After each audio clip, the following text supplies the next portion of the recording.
topic today is protecting against security vulnerabilities. And security is a big topic at this conference. You probably saw it in the keynotes, you saw it probably in another couple of talks. And yeah, I want to talk a bit about security vulnerabilities, not only in detecting them, but also in protecting against them if you can't patch something. When we talk about security in Kubernetes, it's basically affecting two parts of the story. The first is the Kubernetes cluster itself, like the configuration, making sure that Kubernetes itself doesn't have any CVEs and any issues. And this is quite important actually, because Kubernetes being so ubiquitous nowadays and being used in so many organizations, it's becoming a high-value target for attackers. Because if you find a CVE, you find a attack vector inside of the Kubernetes API, there is tons of installations you can get into with the same attack. This is something I don't want to cover in this talk. It's quite important to think about this. It's important to keep Kubernetes itself up to date, to ensure that your configuration is secure and consistent, that your clusters are hardened. But what I want to cover more is the security of your applications that are running inside of Kubernetes.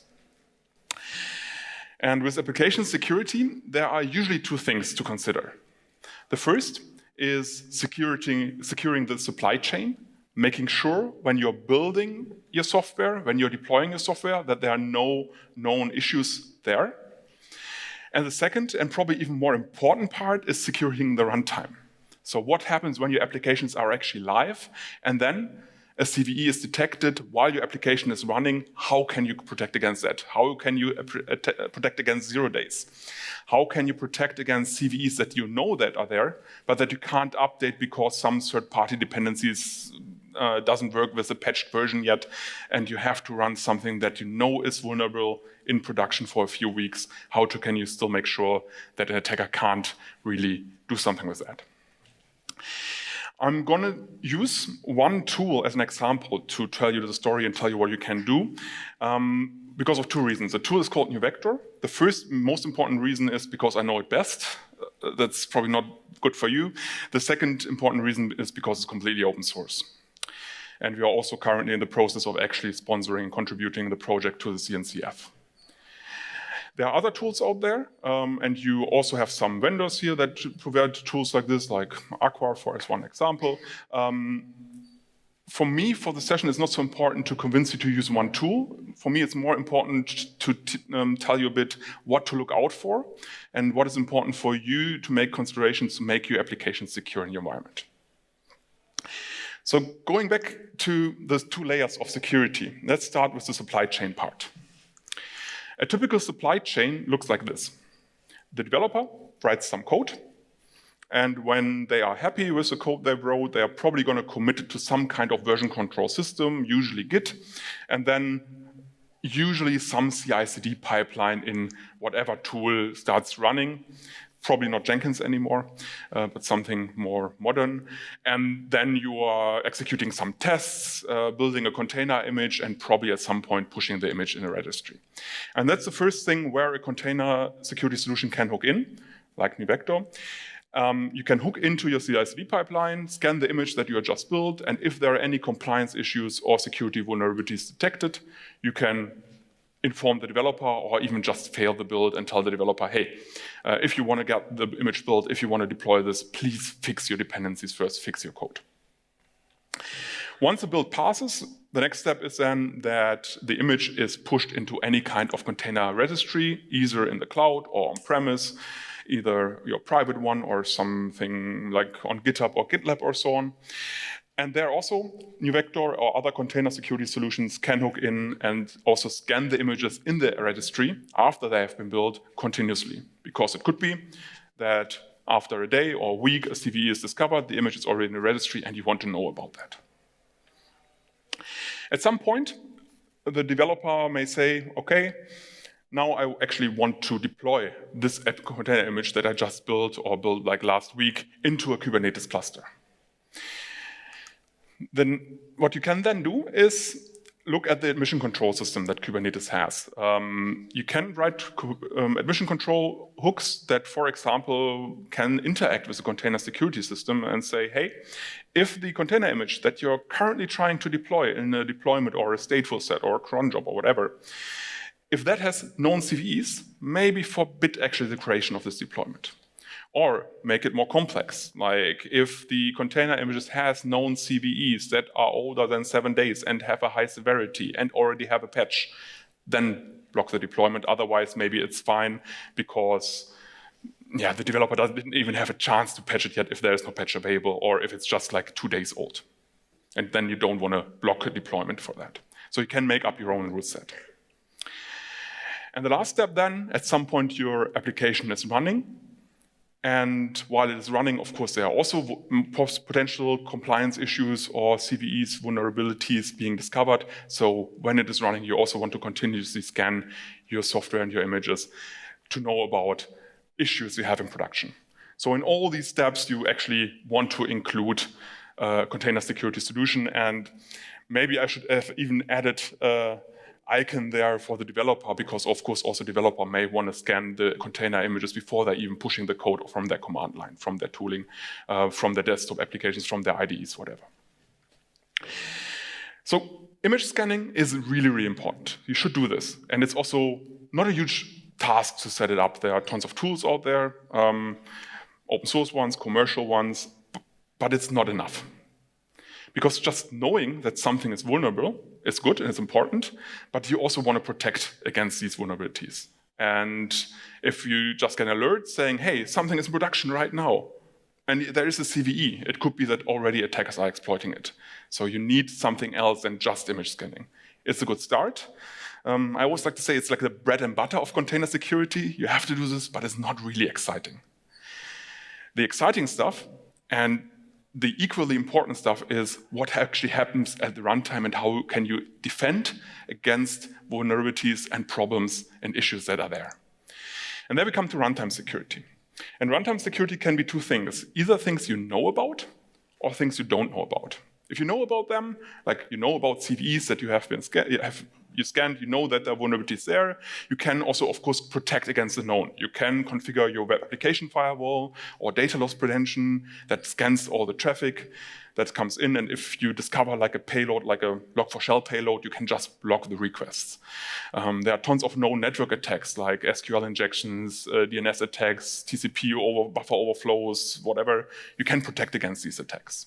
Like think about the OWASP10. That are attacks that are known, you can protect against them.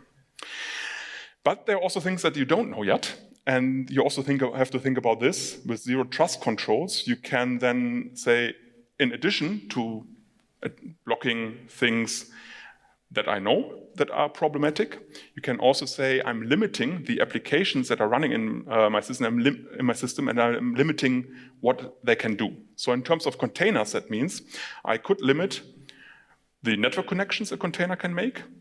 If a container can't make a network connection to evilhacker.com to download some script or upload some information, then it's a lot less things that the attacker can do even if they get into your system.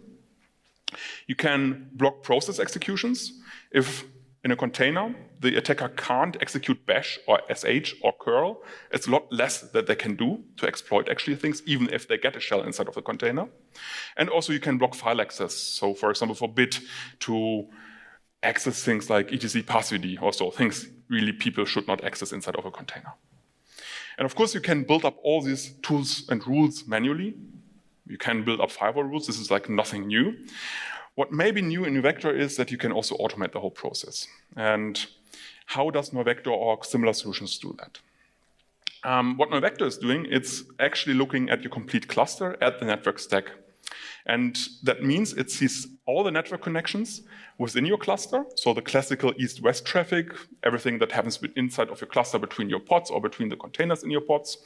But it's also seeing the north-south traffic, so traffic that gets from the outside into your cluster and from your cluster back to the outside. Could be something in the internet, could be something in the internet outside of the Kubernetes cluster. And NewVector sees all these connections and can then, of course, secure them to ensure that only the connections you want are actually being executed and created. And one thing that is unique there is that it's not only seeing what component connects to another component, it also does a deep packet inspection there so that you also can see what is actually transported over the connection, what protocol is being spoken over it. Is this an HTTP connection, or is this a MySQL connection, or is this a DNS connection, or tons of other protocols that it can detect. And then NewVector can ensure that if port 1 communicates with port 2, usually it's MySQL, that only MySQL protocol is actually being allowed there. Similarly, it then also can see which processes are executed in the container and then also only allow process executions that are covered by your rule set. Other things that are supported by the packet inspection is, there are tons of bullet points, so I want to actually highlight one of them, that when you're doing deep packet inspection and actually looking at all the traffic inside of the container, inside of the cluster, you can also scan the traffic for known vulnerabilities. Think about web application firewall, not only at the outside, where you usually do web application firewalls, like you have your big load balancer, and then it has a web application firewall inside from the outside. But you can also do this between containers, which can be very powerful, where you can granularly say, okay, do these rules there between these two components, but don't execute them everywhere through all the traffic, because it doesn't make sense, for example, to scan for a log4shell payload when you have a PHP application. May still make sense, depends on the architecture. One point I want to highlight before I actually going to show you this in the demo, sorry, I want to skip 2 ahead, is that building up these rule sets, who is allowed to communicate with whom, can be quite tedious if you want to do this by hand. And a good system like NewVector can support you there to actually do this automatically. So in NewVector, the complete cluster or any pod or complete namespace can run in different modes. The first one is the so-called discover mode. In this, NewVector sees and detects all the network connections, process executions, and so on, and learns what is the current and expected behavior. Of course, you should use this mode only in an environment that you are trusting, like a staging environment, a development environment, where you run your automated tests or your manual tests against, where QA is using it. You should not run this maybe in production, where an attacker could already be on, and then you're learning firewall rules, building up a firewall rule set based on attack vectors that are already in production. Of course, you can also manually modify what has been learned. You can see all the lists, you can remove rules, you can add rules manually, but you're not starting at 0. You can basically say for a day or a few hours, while my tests are running and all my functionality is tested, all my workloads are, or some workloads are in discovery mode. Then you review it, and then you can switch either the complete cluster or all the pods in the namespace, or only single pods in a monitor mode. There, NewVector stops learning new behavior. Your rule set is fixed. Of course, you can still manually add stuff or remove stuff. And then if something happens inside of a cluster, like a file is being accessed inside of the container, a process is being executed inside of the container, or a network connection is being made that is not covered by this rule set, this process execution or network connection or file access still works, but you get an alert. And then, if you're happy with that and don't get any alerts anymore, you can also switch either the complete cluster or single workloads or workloads on pods within a namespace to a protect mode. And if something happens there that is not covered by a rule set, NewVector will alert you and also completely block the process execution or the network setup or the file access. So even if someone can get in a container, they can't do much anymore inside of the container. Of course, security is like layers. I like the analogy with that security is kind of like layers of cheese with holes in it. Every layer has holes. You can get around this. But if you have enough layers on top of that, you have hopefully covered all the holes in the cheese. And that's having runtime security is one additional layer next to image scanning, next to policies that helps you a lot to secure your system. So let's spend some time or a couple minutes to actually look how this looks like in production, because I like to do demos. Fingers crossed. So, what I prepared here is one Kubernetes cluster. This cluster is a bit bigger because I'm using it for a lot of demos, because it has tons of stuff installed. One thing it was also installed is NewVector. NewVector runs on any Kubernetes cluster. I'm using it here within Rancher, just it doesn't matter so much for the demo, but you can use, it's just a Helm chart, you can use it on any Kubernetes cluster that is CNCF certified. Let's open up the UI. And the UI also looks the same on any Kubernetes distribution.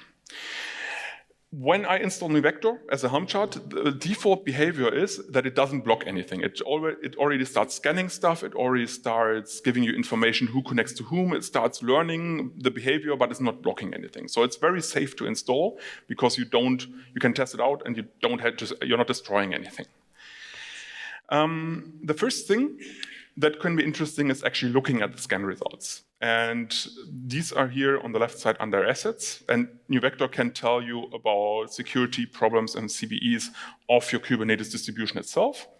There we're actually quite good. So we are using an up-to-date-ish version of Kubernetes. It doesn't have any CVEs, but we would see it here if that were the case. It also scans the packages on my nodes of the Kubernetes cluster that are directly installed on the node. So not running inside of a container, but what actually is installed on the node itself. And here we, for the first time, actually see some CVEs because I specifically did not update for a long time to actually show you something red. Otherwise, it would be very boring in demo. And here you can see tons of packages installed on the nodes itself already have CVEs. They already all have fixes, so I really should run a patch run here there. And of course, I can also click on any CVE to get more details, what is this actually about, and even, of course, also get to the source where I get all the details information to actually judge, is this something actionable where I really have to do something right now, or is it something I can postpone to the next planned patch run that I'm doing? Next to vulnerabilities and CVEs, I also have compliance checks. This is not so much about, is there a security issue directly a CVE, but is there something that is not configured to best practices? And here you can also see I have a couple things where for example, I have a rotate certificate argument not set, so certificates are not automatically rotated. That's probably an issue, and here warning, so maybe something actionable I should look into in terms of compliance. So these are your CIS scans to conform to things like NIST, GDPR, HIPAA, or other compliance frameworks. Next, I also have a list of all my containers, and these are the containers that are actually running right now inside of my Kubernetes cluster. So these are all the pods and then the containers inside of each pod. And to make this a bit less overwhelming, let's filter for one, which is a recommendation service. This recommendation service pod has two containers, so the actual server container with the application and an Istio proxy, because I'm using Istio as a service mesh here. And you can see the different applications that are being run and pods that are opened up. You can see the state and where this pod is currently in. So this is currently in discover mode and learning behavior. And then down here, you can see the CVEs, and there are no CVEs. Hey, then let's find one with CVEs, sorry.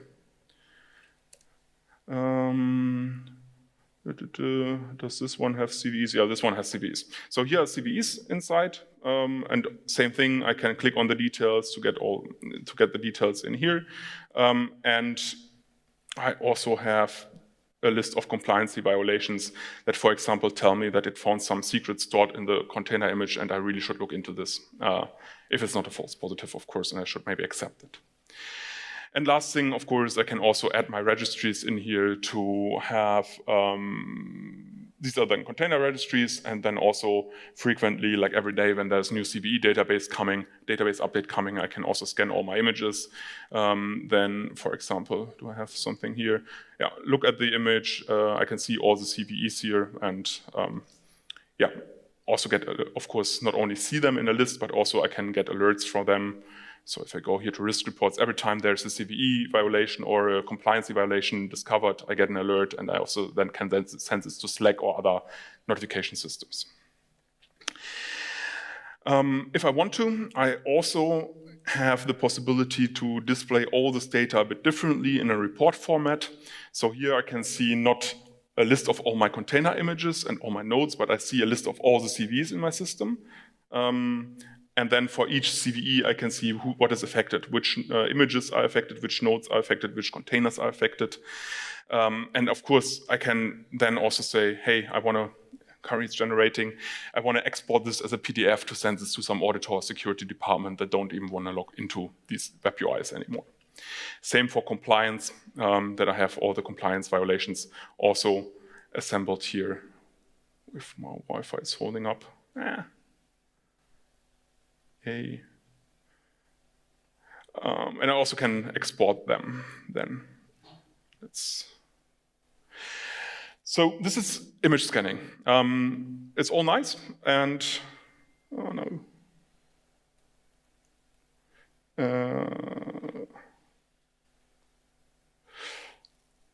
Okay, so image scanning, while it's loading, hopefully continuing soon, is all important. But what about runtime security? And let's maybe go back quickly to this Rancher UI. Do I have internet access at all? This is not looking good.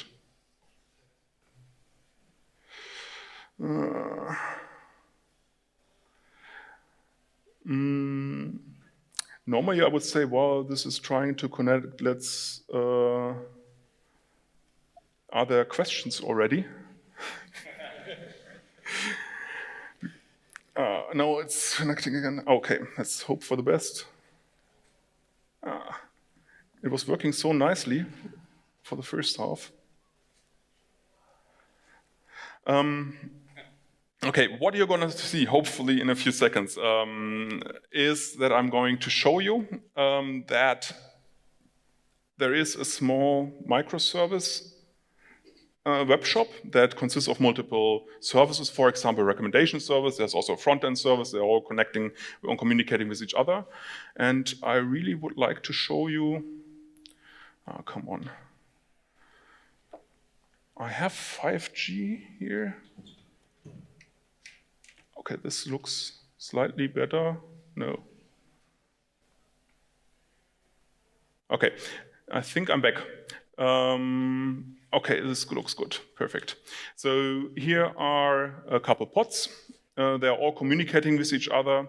And if we look at these pods in NewVector, we should be able to see what NewVector already learned. Oh, come on. Can I get to the application at least? Let's try that. So discovery, ingresses. Okay, this works. So this is the online shop. You can click around here. And okay. And let's hope this loads now. Okay, perfect. So let's look at the recommendation service here. And this is the entry, and it's currently in discover mode, so it's learning new things. And you can see the process rules it already learned. So it learned that there is a Python application being executed. There are also some processes because of the Istio proxy that is running there. You can see also network rules, like what other systems communicate with this recommendation service. For example, you can see here that the recommendation service here communicates, if I make this a bit larger, with the product catalog service on TCP port 3550.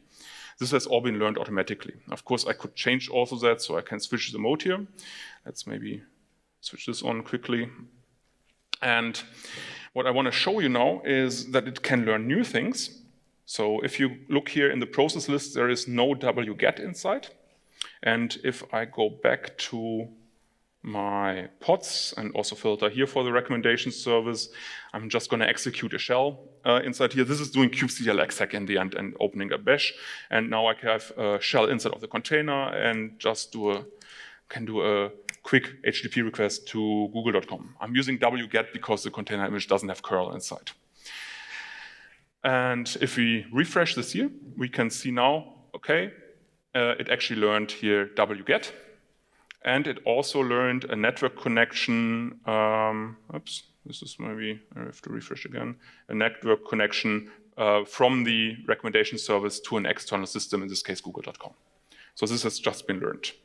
So let's switch this here to monitor mode, so that it stops learning new behavior. And let's maybe go back to the process list and let's delete here the Wget role, because I actually don't want to be able to execute this inside of the container. This is not something that I want to allow. If I go back now to my shell and execute the same command again, it still works because I'm in monitor mode. But what is now changed is if I go to my notifications, I get a security event that tells me in this recommendation service here, has just been wget executed, which is not covered by rules. And if I go back to the configuration of my policies for this recommendation service and switch this all back here to protect mode, it should now, once this is finished and I go back to the shell, it now will block the complete process execution. And of course, I still get an alert that tells me here in the security events that wget has been executed, and now it's not a warning, but it's critical because it also has been blocked completely. Now I can, of course, quickly say, oh, this was actually an error. I really need wget for the application to work, so I quickly can allow this again. And let's maybe, to show you also the network blocking, go back to my network rules. Let's filter for the recommendation service. And let's remove the rule here that it can communicate with external systems. And let's save it. Okay, so if I go back now, go back now to my shell here, we should see, if I execute this command again, that the process can now be executed, but the connection is blocked, and now the connection you can see is just timing out, it can't be created. There is another view of my system that can also be quite helpful to get an overview of what is actually happening in my cluster, which is the network activity dashboard, which visualizes all what you just saw just differently. And this may look a bit confusing because I have tons of things deployed. But if I filter this only for the shop namespace, where my microservice application is in, it's a lot less lines and a lot less bubbles. Oh. And basically every circle is now a pod inside of my cluster. Every line between them is a line of communication. You can see typical microservice application, everything communicates with everything.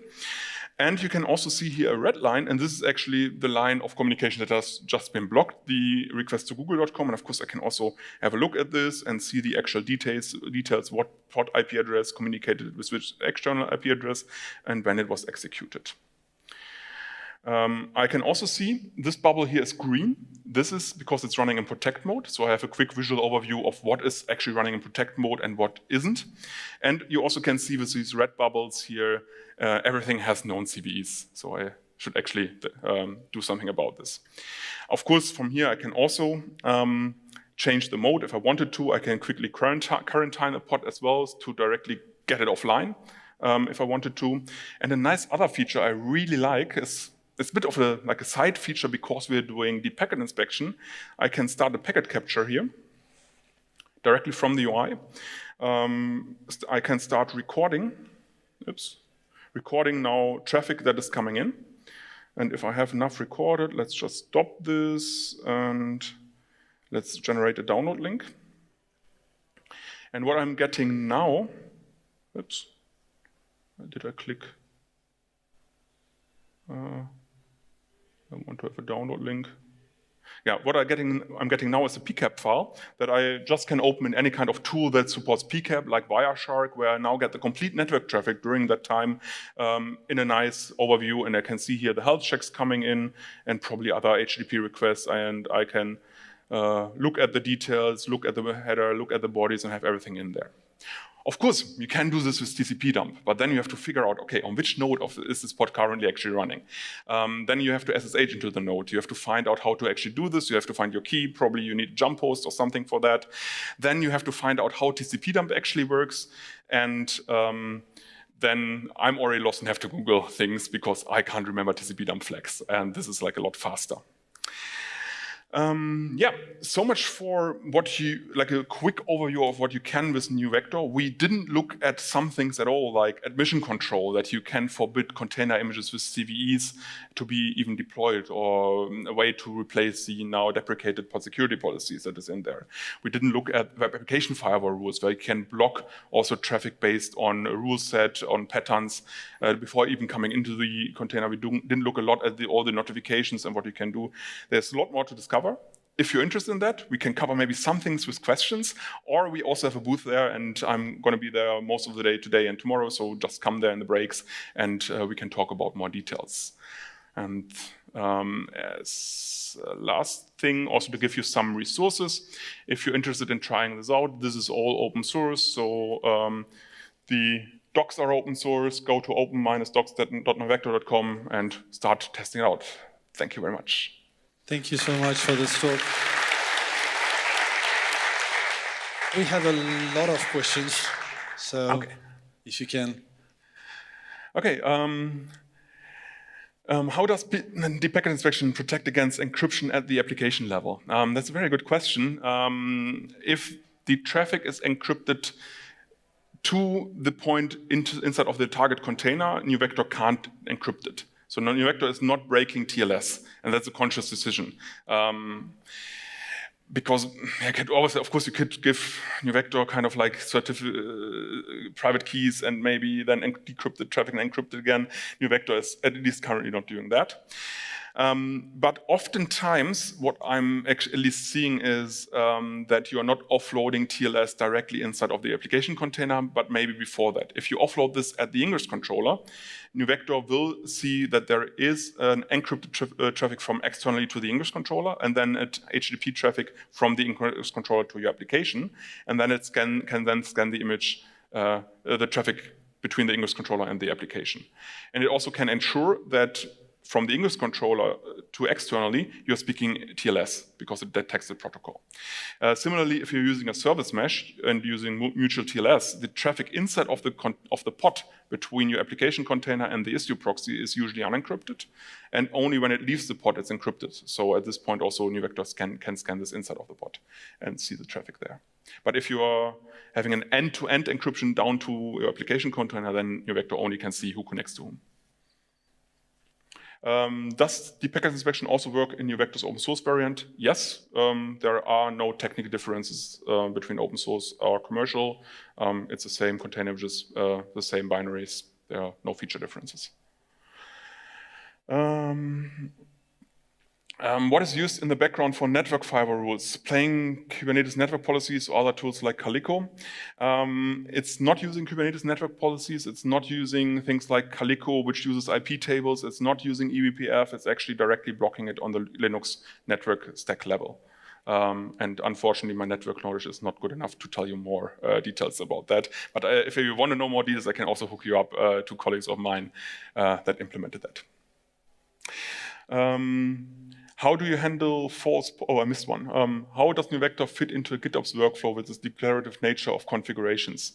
I showed you that you can configure lots of things in UI, but you can also configure most of the stuff to Kubernetes custom resource definitions. So if you want to, you can put this into GitOps, or you can click it together in UI and then export it as a CRD and apply it again to a production cluster. There are multiple ways to automate that. Is NewVector always free, or are there premium services? How do you make money? Also a good question, because my salary also needs to be paid.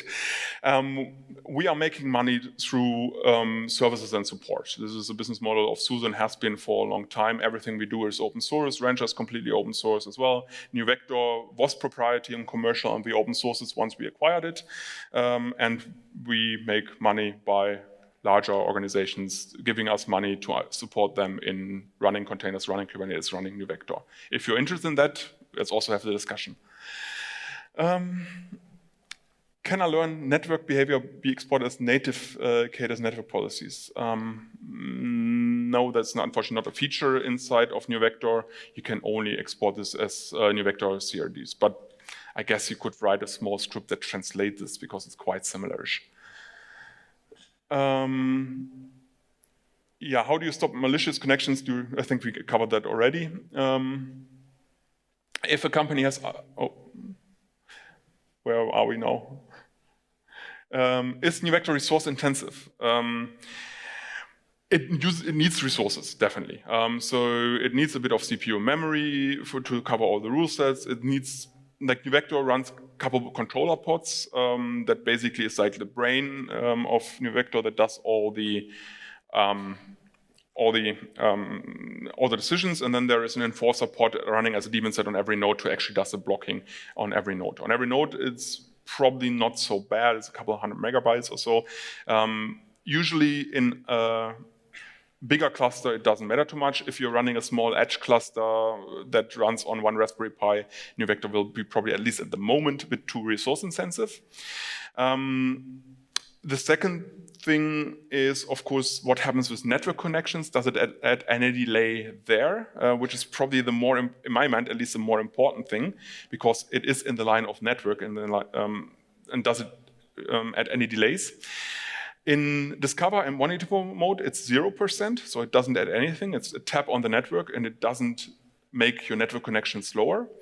In Protect mode, it needs to be able to block this, and there the overhead of NewVector is more in around like 1–2% about that, which for most applications should not matter too much, and maybe you can't even really monitor that because it gets hidden inside of the noise that you have anyways in your network. If you do like real-time trading where every nanosecond counts, then maybe also the decision may be different.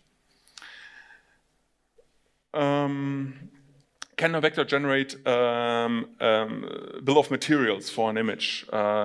No, it can't. It's not a bill of material tool. It scans your image against CV databases, different product. Are you able to connect NewVector to other monitoring tools like Datadog?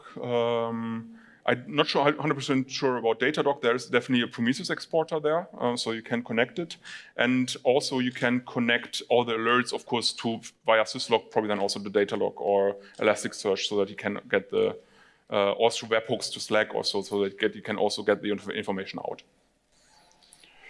Are we finished with questions, or do we have room for more? We'll have to stop the questions. Okay, we're already over time. If you have any more questions, then feel free to reach Bastian during the conference.